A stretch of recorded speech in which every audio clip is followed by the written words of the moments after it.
welcome to today's episode of Start Being Visible. Now, today we are going to talk about how to stay ahead of the LinkedIn algorithm. Now, in case you don't know, I've built up my business, my profile, my personal brand, well over a decade plus on LinkedIn, but really in all seriousness, from the beginning of 2020 is when I decided that LinkedIn is a platform that's worth investing my time, my energy, my effort, my finances into really seeing what potential this platform has and what it can do for my business, for my career, and for my life, And I'm pleased to say that the experiment was worth it because it absolutely paid off. LinkedIn, being visible on LinkedIn has revolutionized my life in so many ways. And as a result, I started a business coaching women in particular to really step out of the shadows and into the limelight, which is kind of the theme of this podcast also, but really to start being visible on LinkedIn so that you can make that difference in your life, so that you can advance your career, so you can advance your business, so you can attract your ideal clients through your business, so you can attract that next promotion opportunities. All of that is possible through being visible on LinkedIn. So I have created so many resources about using LinkedIn. I have courses, I have programs, I have my book, Start Being Visible, which if you have not read as yet, what are you waiting for? It is an absolutely brilliant book, if I may say so myself. The updated version came out last year. The original came out September 2020. Updated version came out in January 2024. And it's a really absolutely jam-packed read on everything you need to know and to do to build your personal brand on LinkedIn. You can grab a copy on Amazon where it's got over 50 5-star reviews, or you can also get yourself a signed copy on my website, startbeingvisible.com/book. But I say all of that to say, in the time that I've written about LinkedIn, I've developed these courses and the resources. Things have changed. And things keep changing. And that's the nature of social media. Things change. By the time I finish recording this, something else may have changed on LinkedIn. But so the best that we can do is try to keep up with the changes in the algorithm. So the reason I'm devoting this session to how to stay ahead of the LinkedIn algorithm, and by the way, spoiler alert, you can't. You can't. You can only do your best. But if that is your sole goal, to stay ahead of the algorithm, it's not going to work. But we'll get into that in just a moment. But the reason I'm recording this session today and doing this podcast episode is actually inspired by a question for one of my my students who recently bought my 8 Weeks to Visible course. This is my online course which walks you through the whole process of building your personal brand on LinkedIn based on the 4 key principles that we're going to share in just a second, which I call the PACE formula. But anyway, she bought this course, going through, and she's like, I absolutely love this. But I want to know, because the course was created a couple of years ago, how have I can't find my tongue.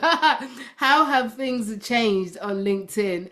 Are the principles still the same? Are there things that I need to do differently from the course based on how the LinkedIn algorithm is today? So I was like, that's a great question. And in fact, it's such a great question. I'm going to record a podcast, kind of bringing things up to date for you on where we are with the LinkedIn algorithm and where things have changed from the original time of maybe a few years ago, as I said, when I really started this journey to be invisible and building my personal brand on LinkedIn.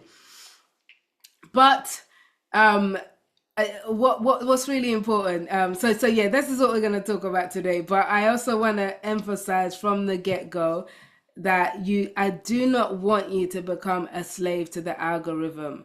Whether it's LinkedIn or whatever social media platform you decide to be on, I don't want you to become a slave to the algorithm, because that is the quickest way to bondage and to burnout, and it is so unfulfilling. It's so crushing. If you're just serving content, putting out content to feed the algorithm, you are not going to enjoy your experience on LinkedIn at all. So a bit of caution, do not just serve the algorithm. The best way to relate to the algorithm is to understand some of how it functions and some of what it's doing and what it prefers, etc. But create your content for human beings. Create your content for the humans on the platform, not for the algorithm. So but before we even get into that, as I said, my 8 weeks to visible program is based on the foundations of building your personal brand on LinkedIn. And this is what I will walk you through. If you do decide, and if you want to check it out, go to startbeingvisible.com/8 weeks. And you will see all the detail about the course on there. And as the name suggests, you can complete it in 8 weeks, but it will absolutely revolutionize your LinkedIn journey and your journey to building your personal brand on LinkedIn. So the fundamentals of 8 weeks to visible is still the fundamentals we need to apply today. Yes, things have changed algorithm wise, but the fundamentals of building your personal brand on LinkedIn hasn't changed. And those fundamentals are based on what I call the PACE formula. These 4 things: having a great profile, which is the P. P is for profile. A is for audience, knowing and targeting your audience in your profile, in your content, in your engagement. C is for content, regularly posting content on LinkedIn. And then the last one, E, is for engagement. You have got to engage with people on the platform. When you apply this PACE formula, that doesn't change. That is the secret. This is, I hate when people say the secret. It's not a secret. That is the foundation of building a powerful personal brand on LinkedIn that will open doors of opportunities for you, with or without whatever the algorithm, regardless of what the algorithm is doing. If you get those foundations right, you're going to do well. So let's get that out of the way. Now, let's look at some of the notable LinkedIn algorithm updates since in the last year or so that might be relevant for you. And here's a bit of an overview and state of the, what is it they call it? State of the, there's a there's a phrase I'm looking for. I'm really rubbish with quotes and phrases, but there's a phrase I'm looking for. State of the Union, I think, but I'm probably using that completely out of context.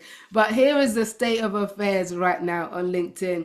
If you are on LinkedIn and you do post on LinkedIn, what most people are experiencing is a drop in engagement over the last few years or so. There's been a steady drop in engagement as the platform gets more and more populated and more people are getting on the platform. And by the way, just to let you know, it's still less than 10% of users, of the 1 billion plus users on LinkedIn, who are putting out content regularly on LinkedIn. So don't be put off by the fact that, oh God, there's more people on there, which means more people are posting. Yes, more people are posting, but there's still a very small minority, a very small percentage of people who are posting on LinkedIn. So if you want to get in on the action, there is absolutely room for you if you start today. Okay? But so those who are posting and those who are interacting and engaging on LinkedIn, myself included, we have noticed a drop in reach, a drop in impressions, over the last, a year or so. Like, it's been gradually on the decline. So a post that you may have put out 2 years ago, which would have got, let's say, 200 people engaging, in terms of reacting to it, and however many comments, may probably have about half of that today. So engagement rates generally are dropping across the platform now. And also, whereas before, like, there's quick traction, you put out a post and you see traction quickly, things have changed in the algorithm where it actually takes a little bit longer to see traction, but we'll get into that in a minute. And crucially, LinkedIn is steadily moving towards the direction of pay to play, which platforms like Instagram and Facebook are already there. Facebook is the worst. I mean, if you don't pay for sponsored posts or advertising or whatever, your post practically goes nowhere. So I gave up on Facebook years and years ago. So I just use it to share stuff with family and friends, really, and people I know in real life. But LinkedIn seems to also be slowly going down this direction as well. Maybe by the end of this year, what is this, 2025? Maybe by the end of 2025, it may be even more obvious that this is what they're doing in terms of reach continuing to decline, and more advertising and sponsored posts and all of that taking over as it has been. We'll see, but I suspect that might be the case. So we are looking at when it does come to the algorithm, let's look at some key algorithm changes that's happened over the past year or so. But the thing to understand is that there are multiple algorithms at play on LinkedIn. It's not a single algorithm doing one thing. There's multiple algorithms that the LinkedIn engineers are testing at any one point. So they might be testing this and testing that, and both of them might be impacting your post and your reach, because it's together. or you might just be impacted by one algorithm because you fit that specific group that they're testing, but not the other. So there are multiple algorithms that are in play at any given moment on LinkedIn. So something for you to know and understand.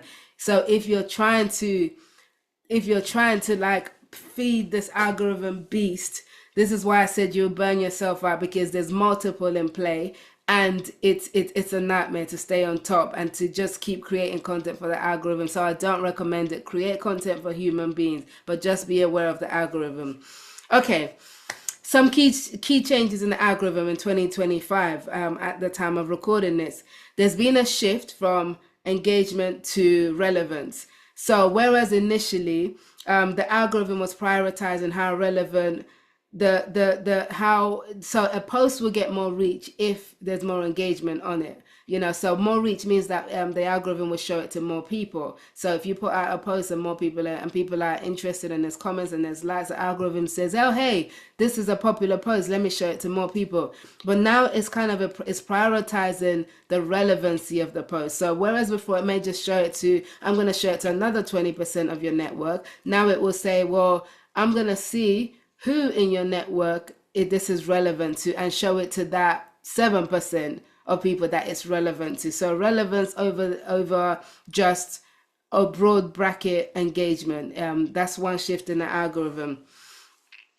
Another one, dwell time. So content that keeps users reading longer is favored over quick and easy clickbaity type content. So basically what this could mean in a sense is it could mean longer posts, although articles are something different, which isn't gaining on the algorithm front in terms of reach, but longer posts where it's like you go into a bit more detail in something allows people to read it for longer, which in turn increases the dwell time being the amount of time people dwell in that post. So if you have something short and easy, clickbaity picture type of thing, and people look at it and then move on, you get the algorithm doesn't like that as much as it does content that allows people to dwell and to stay longer on your post. Because remember, ultimately, the aim of LinkedIn and all these platforms is to keep you on the platform. So anything that helps keep people on the platform, they favor. So dwell time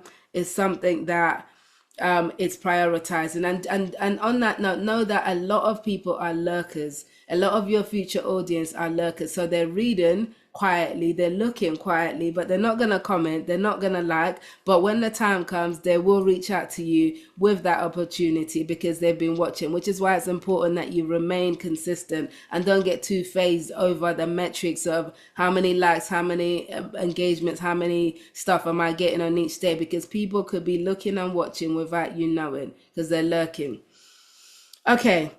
What else? Another key change, quality over quantity in comments. So the algorithm is prioritizing meaningful discussion over high, quick, generic comments. One thing that we're seeing these days, which is so annoying, people have started to use AI. We'll talk about AI a little bit, but people are starting to use AI to comment as well. So you might get comments on your post where but back in the day, it used to be like these spam comments of great read, nice post, those 2 lines. Now people are using AI to comment, and they're leaving detailed comments. The giveaway, because I have somebody who persistently uses AI to comment on my post, and the giveaway is they write their comment, and then at the end they'll say something like, how have you found this issue? Or whatever, asking me a question that I asked on my original post. I'm like, this is not a person. Human beings don't operate like that. So I know they're using AI, which is annoying. But right now, there's not much you can do with AI comments in terms of reducing people commenting with AI on your post.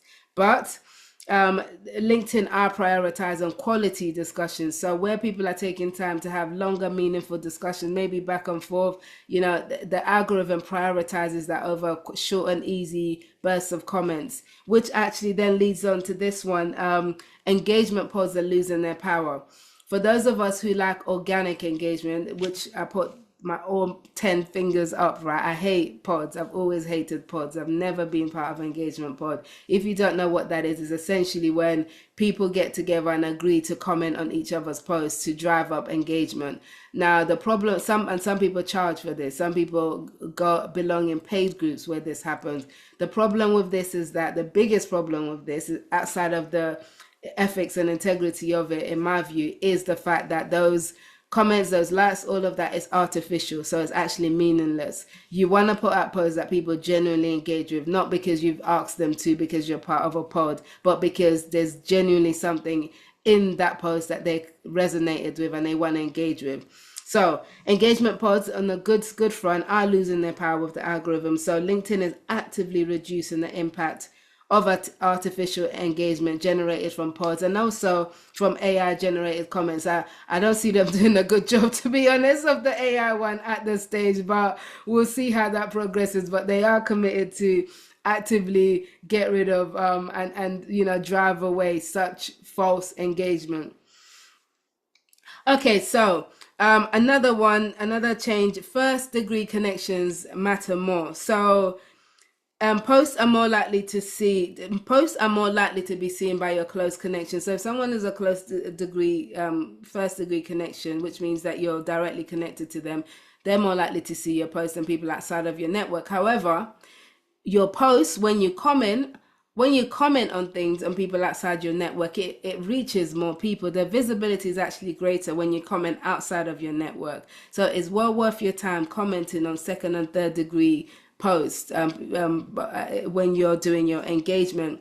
And if you think, Mildred, how do I find the second, third degree posts? You'll see some pop up on your feed, because if any of your first degree connections comment on connections posts that you're not connected to, they're your second degree, it will pop up on your feed. So if it's interesting enough for you, you can jump in and comment also. Or you can actively search people who are outside of your network, follow them and engage in their content, because that exposes you to a wider audience than just your first degree connections.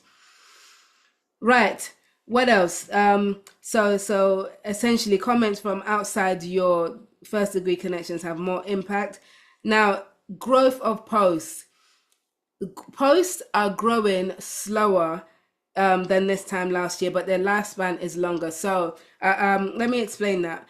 80% of posts grow slower. So when you put out a post, the first hour, before there was this golden rule that myself and other LinkedIn gurus used to teach, which is like, in that first hour, you need to get in there and comment on that post, because that's when the algorithm will pick it up and it'll drive the engagement as much as possible. That is no longer the case. That first hour rule doesn't really apply anymore. However, having said that, do be around when you post, and maybe the first 15 minutes, half an hour, just to comment on things so that you can start that traction. But in terms of the algorithm, it's not prioritizing it like that anymore. So posts are slower growth now, in that after you'll find that if you're somebody who posts multiple times a week, for example, you'll find that maybe the post you did on Monday, on Wednesday, someone would have seen it, and then they're commenting on Wednesday on that post you did on Monday, because the reach is slower and the algorithm is now slowly rolling it out across the week as opposed to immediately.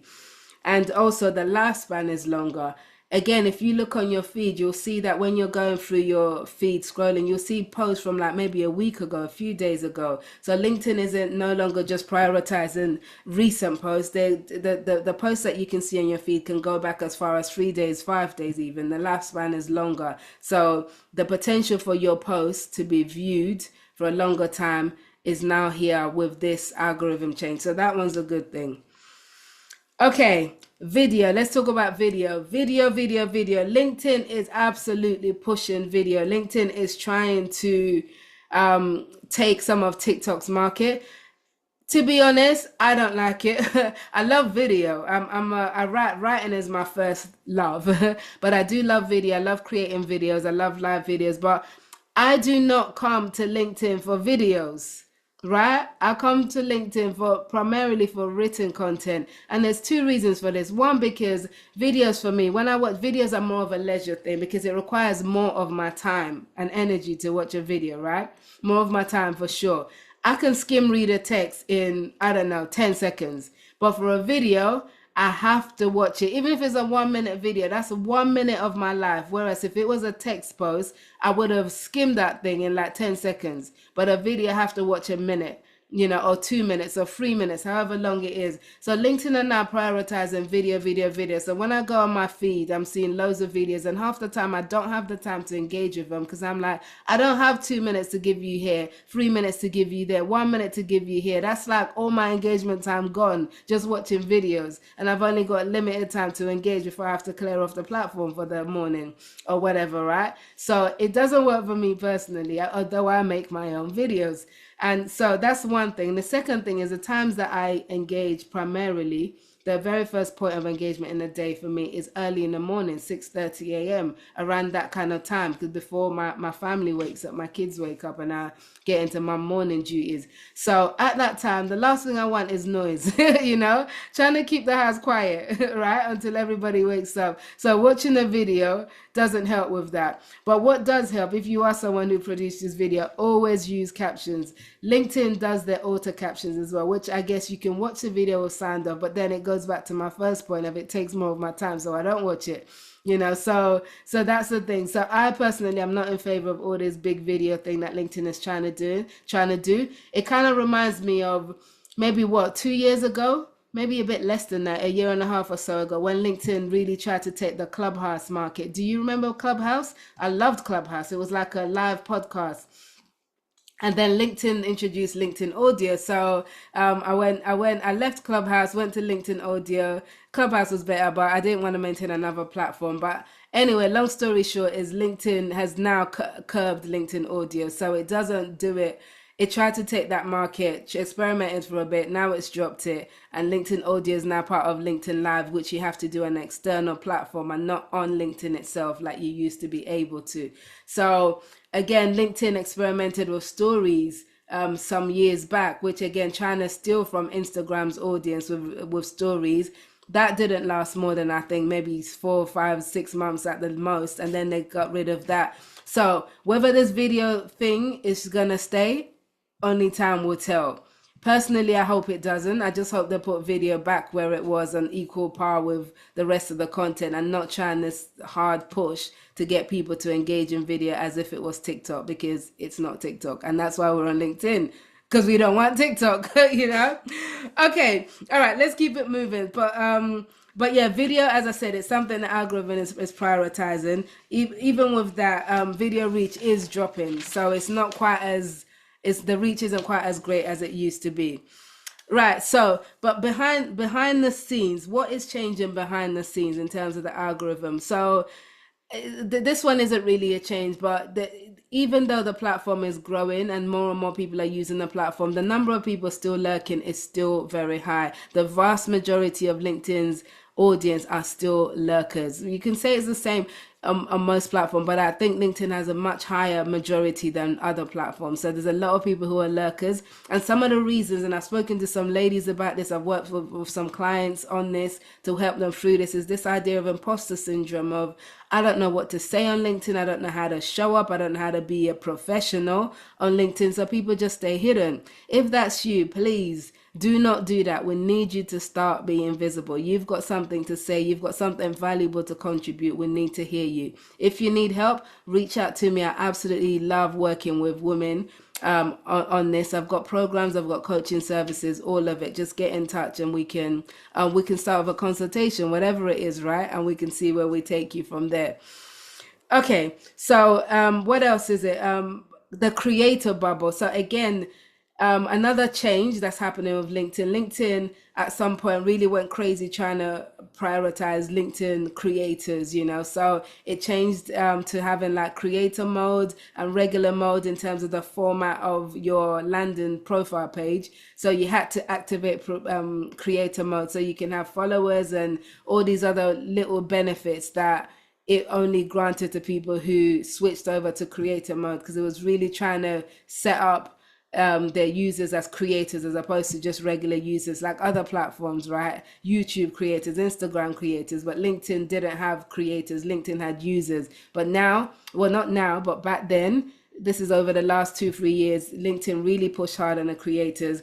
but it stepped back on that now. You know, LinkedIn seems to be very experimental, and that's not a bad thing in business, because it's good to kind of experiment, see what works. If it's working, keep it. If it's not working, drop it. So many times people keep things that they should have dropped, you know, but sometimes people drop things too soon and they should have kept. So I kind of like that LinkedIn is quite experimentative in that way, but some of it, it's like, please consult your users, because I could have told you that you shouldn't embark down that line because it's not fitting part of the brand.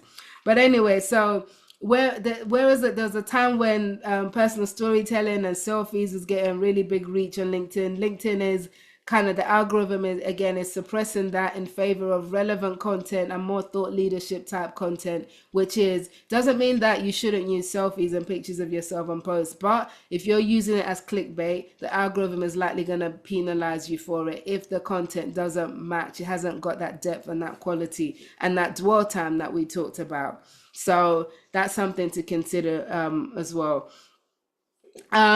What else is it? What else are we going to talk about? So in terms of, so these are just some of the changes overall. AI has made its way onto LinkedIn in terms of people using it for posts and comments, as we already discussed. Should you use it? Use AI as an enhancer, not to replace your voice, because if you use it to replace your voice, as in make it create your content and all of that, you have no voice. You're just as, it's just as, you might as well just be invisible, you know, because that's not you that's talking. Authenticity is part of building a powerful personal brand. So be authentic, be yourself, you know. So but that said, if you want to use AI to help you, you've got your original post and you want to craft it a bit better, go for it, you know, because I truly believe in technology helping to make our life easier. So your LinkedIn visibility shouldn't be a burden, you know, it should be something that you enjoy. But yeah, so make sure you do what you can to help you with that, but do not lose your voice or your authenticity in the process. So with all of that said, what are some of the strategies that you can adopt to stay visible on LinkedIn? Number one, continue, as I said, that PACE formula I mentioned in the beginning: profile, audience, content, engagement, is going to serve you well. Keep the foundations, whatever you do, keep the foundation of building a personal brand, and you will be absolutely fine. No matter what trends come and go, no matter what the algorithm does, if you keep those foundations of PACE, the PACE formula, you will be fine. As I said, go pick up my book, Start Being Visible, if you don't know what that's about. So I've got the whole in-depth on how to do it on each of those areas in the book. And or you know, you can also enroll in my 8 weeks to visible course to take you through that journey in a practical way. Right, so the strategy, so stay with the PACE formula. Number two, make sure that you're creating value driven content and not just things that will please the algorithm. Really think about your audience and speak to them in your posts. As you do, you will attract the audience and the engagement, etc., over time as you do this along with other things. But create value driven content. Always think about what's in it for my audience. Conversations. So number two, encourage meaningful conversations in your post. So when you do put posts out there, be mindful of posting time. So I recommend, highly recommend, that you have a regular rhythm of posting, you know. So it's much better that you're consistent and you don't post daily than you're sporadic and you have a week where you post every day and then you disappear and then you come back again. Have a consistent posting schedule. If you're serious about using LinkedIn to build your brand, whether for business or for your career, I recommend a posting schedule of at least 3 times a week, you know, but plan it accordingly and be diligent and be consistent with it. And that will help. And also aim for, again, for the algorithm, it helps the algorithm, but it also helps your audience when you have a consistent posting time. So roughly have a time window that you show up on LinkedIn to post and do your initial engagement. As I said initially, my own is 6:30 a.m. It's a little bit early for the ideal sweet spot, but it works for me, it works for my life. So I've tried other times and it just didn't work for my life. So I've chosen my life over the algorithm. So have a morning time, and I recommend a morning time. I think it's kind of like between 7 and 9 tends to be the sweet spot, whatever time zone you're in, 7 and 9 in the morning, to put out your post. and so that your audience can see it and you have maximum reach by the end of the day, people waking up in different time zones and waking up to your post. And it helps the algorithm to remember you when you're consistent with a posting time. Okay, number 4. I think I'm on number 4.